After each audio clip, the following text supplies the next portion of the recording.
Welcome to the Pencil Bob channel. I hope you enjoy the story. Remember to like and subscribe. And now the story. Do us a favor, if you don't like something about one of our videos, don't just hit the thumbs down. Leave us a comment so we can improve. Thanks. 2 years ago, my life was a whirlwind of chaos, a tale that still manages to both frustrate and amuse me to this day. You see, I found myself in the heart of it all, serving as the service manager at a bustling hub of a renowned Mexican grill joint, a place whose name I'll keep under wraps for now. It's a Sunday morning, our second busiest shift of the week, and just to add a dash of excitement, two of my line staff decided to take an impromptu day off. As if keeping up with the prep before our 11 a.m. opening wasn't challenging enough. Just when I thought we were finally getting a grip, in bursts Karen, 10 minutes before opening, through the side door clearly marked employees only, with a troop of 15 preteen girls in tow. Now, Karen wasn't just any regular customer. She had a reputation for being particularly harsh with our Latino staff during her usual dinner visits. Without so much as a greeting, Karen nonchalantly throws her credit card at me and saunters off to a table, lost in her phone. Here's the kicker: according to company policy, I couldn't ring up her order without her present. But there I was, 30 weeks pregnant, with my unborn child seemingly participating in some sort of kickboxing competition against my pelvic bones. I mustered up what little energy I had left to waddle over to Karen's table and politely explain the situation. Instead of understanding, Karen dismisses me with a flick of her hand, treating me like an inconvenient fly buzzing around her. Now, I'm not one to easily succumb to tears, but pregnancy hormones mixed with exhaustion make for a potent cocktail of emotions. Despite feeling like a ticking time bomb, I muster up the courage to confront Karen once more, only to be met with a venomous glare and a threat to have me fired for daring to inconvenience her. Needless to say, that stung. However, what happened next can only be described as sweet, sweet karma served piping hot with a side of guac. As the preteen girls gleefully ordered double meat with all the fixings, along with chips and guac for each of them, my cashier and I couldn't help but share a silent victory dance as the bill climbed to a whopping $250. I handed Karen the bill with a hint of satisfaction, secretly relishing the impending showdown. Halfway through my own meal, I noticed the cook waving frantically at the surveillance camera, bursting into fits of laughter. Curiosity piqued, I made my way over, only to witness Karen's theatrical meltdown, demanding to see the manager. Little did she know, that manager was yours truly. The look of disbelief on her face was almost worth the ordeal. But the real icing on the cake? When Karen, in her blind rage, resorted to pushing me, a pregnant woman, mind you, hard enough to warrant intervention from two of our regular customers who happened to be police officers. As they swiftly intervened and detained her, I couldn't help but feel a pang of sympathy for the kids caught in the crossfire. In the end, justice prevailed, with Karen facing the consequences of her actions. And all because I simply did as she instructed: ring up whatever they wanted and hand her a receipt. Ah, the irony. The aftermath of that chaotic Sunday lingered in the air of the restaurant for weeks, with both staff and customers sharing stories of the infamous Karen encounter. It became somewhat of a legend, whispered among employees during shifts and chuckled about by regulars over their burrito bowls. And for me, well, let's just say it made for one heck of a story to tell my unborn child someday. Back in the fall of 1980, when I was a senior in high school in Texas, our school boasted a quirky feature, a designated smoking area for students. Now, bear in mind, this was a different era, one where such arrangements weren't exactly uncommon. As the bell rang and we shuffled from class to class, puffing on cigarettes between periods wasn't unheard of. The smoking area was tucked against the side of one of the school buildings, like a clandestine hideout for nicotine enthusiasts. It had a makeshift roof overhead, resembling a carport, with a large metal trash can positioned at its center. And the sports field bleachers off to the left. It was here, in the midst of this daily ritual, that the events of that fateful day unfolded. As a diligent student with a sterling reputation among the faculty, I took my responsibilities seriously. So, when I spotted flames flickering from the bleachers during one of my errands for a teacher, I knew I had to act swiftly. The fire, though not yet raging out of control, demanded attention before it escalated into a full-blown catastrophe. Without hesitation, I abandoned my task and sprinted towards the main office, where I hoped to find someone capable of extinguishing the blaze.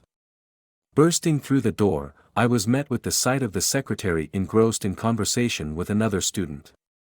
With adrenaline coursing through my veins, I blurted out, "Mrs. Cavanter, there's a..." Before I could finish my sentence, the imposing figure of the assistant principal materialized behind the secretary, his stern countenance already primed for reprimand. In a voice laced with authority, he admonished me for my perceived impertinence, emphasizing the need to wait my turn. Cowed into silence, I stood obediently as Mrs. Cavanter attended to the other student, my urgency simmering beneath a facade of compliance. Finally, as my turn arrived, I approached the counter with measured composure. "Mrs. Cavanter," I began calmly, "the bleachers near the smoking area is on fire." The words hung in the air, registering first as disbelief before morphing into a frantic urgency.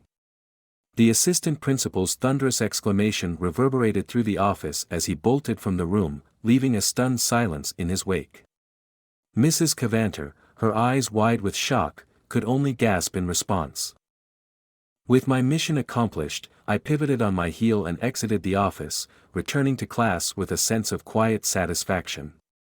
As the day resumed its normal rhythm, the memory of that brief, chaotic interlude lingered, a testament to the unpredictable nature of high school life.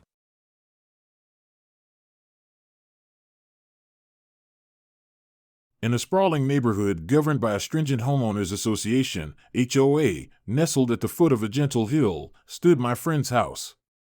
It was a charming abode, but he longed to add a garage to accommodate his growing collection of tools and gadgets.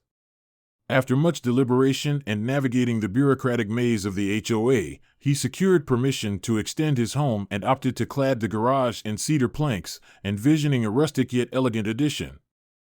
The garage emerged, a testament to his craftsmanship, resplendent in its cedar cladding, enhancing the aesthetic appeal of the property. However, his joy was short-lived as the HOA descended upon him like a pack of wolves. They cited a clause buried deep within the bylaws stipulating that all exposed walls must be painted, a regulation he had overlooked in his eagerness to commence construction. Undeterred, my friend sought recourse through appeals, presenting his case with fervor and reason. Yet, his efforts were in vain, as the HOA, in its collective wisdom, swiftly quashed his plea with unanimous disdain.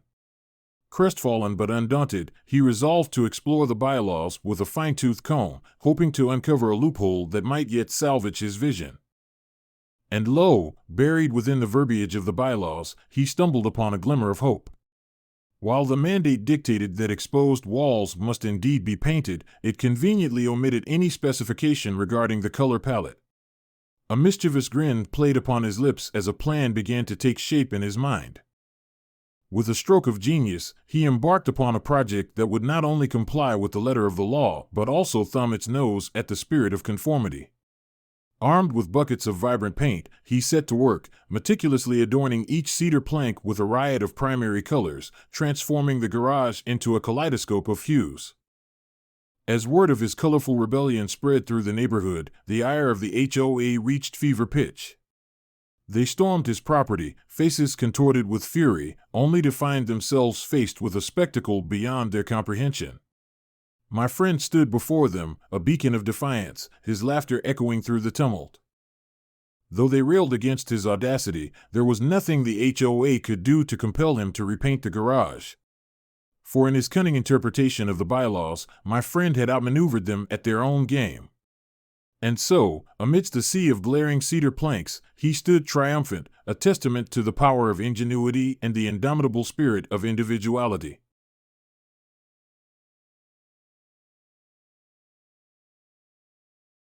It was a crisp autumn afternoon when I first stumbled upon the enticing offer in the newspaper. The year was 1982, and I was a wide-eyed 16-year-old with a fervent passion for music. The advertisement promised a gateway to a world of melodies, a record club where signing up meant unlocking the door to a treasure trove of vinyl delights. Little did I know, this seemingly innocuous decision would lead to a saga that would stay with me for decades to come. Excitedly, I filled out the subscription form and eagerly awaited the arrival of my first batch of albums. When they finally arrived, each record felt like a tangible piece of magic in my hands. But as the months passed, the novelty began to wear off. The selection grew stale, and the albums I received failed to ignite the same spark of excitement within me. Determined to sever ties with the club, I decided to cancel my subscription. I had unwittingly signed myself up for a labyrinthine contract that seemed designed to ensnare unsuspecting teenagers like myself. The customer service representative coolly informed me that I had committed to a 36-month rolling contract, with each album purchase extending the duration of my membership. Realization dawned like a lead weight in my stomach. I was trapped in a musical purgatory with no apparent escape. With the specter of college looming on the horizon and the prospect of returning home every month to deal with the unwanted albums looming over me, I knew I had to take drastic action. Frustration bubbled within me as I brainstormed a plan to outmaneuver the company's ironclad contract. It was then that inspiration struck, an act of malicious compliance that would become the stuff of legend.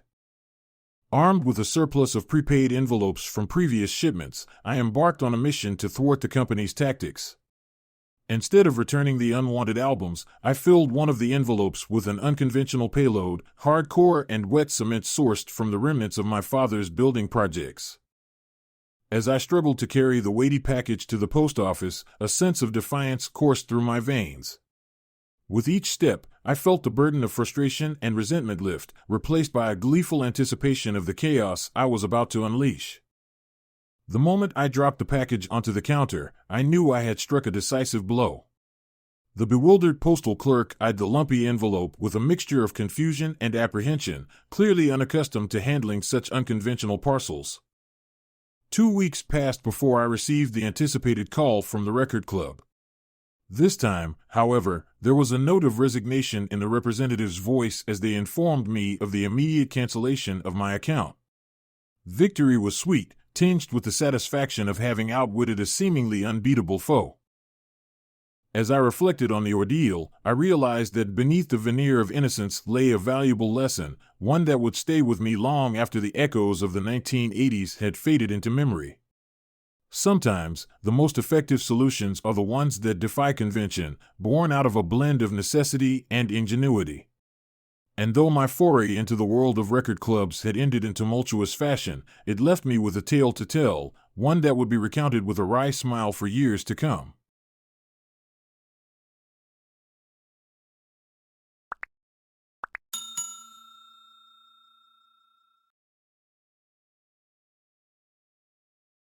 I would like to thank you for watching the video to the end. To encourage us to make more videos, please like, subscribe, comment, as well as share. Check out this other video if you haven't already. I would like to thank you for watching the video to the end. To encourage us to make more videos, please like, subscribe, comment, as well as share. Check out this other video if you haven't already.